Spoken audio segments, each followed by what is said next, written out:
মধ্যপ্রাচ্যে যে যুদ্ধাবস্থা চলছে সেটাতে আমরা অত্যন্ত উদ্বিগ্ন এবং মধ্যপ্রাচ্যে যুদ্ধ শুরু হওয়ার সাথে সাথে মাননীয় প্রধানমন্ত্রী ওনার টপমোস্ট প্রায়োরিটি হচ্ছে এবং এই সরকারের প্রায়োরিটি হচ্ছে যে আমাদের যারা আহ, বাংলাদেশি নাগরিকরা আছে মধ্যপ্রাচ্যের বিভিন্ন দেশে তারা যাতে নিরাপত্তা হচ্ছে আমাদের 1 নম্বর প্রায়োরিটি।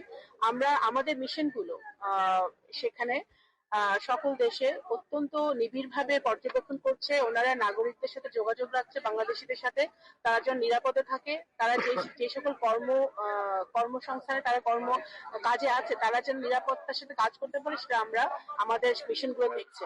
এবং যারা ফেরত আসতে চায়, যেমন আমরা ইতিমধ্যে আপনারা দেখেছেন ঠিক রোজার ঈদের আগের দিন রাতে আমরা আল্লাহর রহমতে 186 জন বাংলাদেশিদেরকে আমরা ফেরত আনতে পেরেছি বাংলাদেশ বিমানের একটা চার্টার্ড ফ্লাইটে।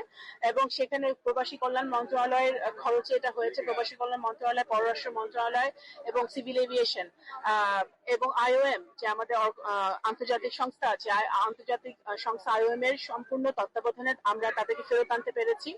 এবং এই সমস্ত দেশে আমাদের বাংলাদেশি ভাইরা আছে, বোনরা আছে, তাদের সহযোগিতা ছিল তাদেরকে ফেরত আনতে। সুতরাং আমরা বাংলাদেশ সরকার অত্যন্ত সচেষ্ট আছি যে আমাদের যেসব ভাইরা বোনরা ফেরত আসতে যাচ্ছে, কারণ এটা বুঝতে হবে যে সবাই কিন্তু ফেরত আসতে চাচ্ছে না, কারণ তারা ওখানে বিভিন্ন চাকরিতে আছে। যারা ফেরত আসতে চাচ্ছে সেটা ডিপেন্ড করছে ওই সকল দেশের যুদ্ধের অবস্থার উপরে। তারা যদি নিরাপদে থাকে তারা প্রেফার করছে ওই দেশে থেকে তারা কাজটা কন্টিনিউ করতে। কিন্তু যারা ফেরত আসতে যাচ্ছে, যাদের জীবনের ঝুঁকি আছে, তাদেরকে আমরা সরকারি খরচে চার্টার্ড ফ্লাইটে করে যতগুলো ফ্লাইটই লাগুক আমরা তাদেরকে ফেরত নিয়ে আসবো। এবং যারা ওখানে আছে তারা যেন নিরাপদে থাকে সেটা আমরা সর্বোচ্চ চেষ্টা করছি। আরেকটা প্রশ্ন হলো যে শেখ হাসিনা তো যারা রায় হয়েছে সেই রায়ের বাস্তবায়নের জন্য আপনারা কি সেই বাস্তবায়ন বিএনপি সরকার সচেষ্ট আছে।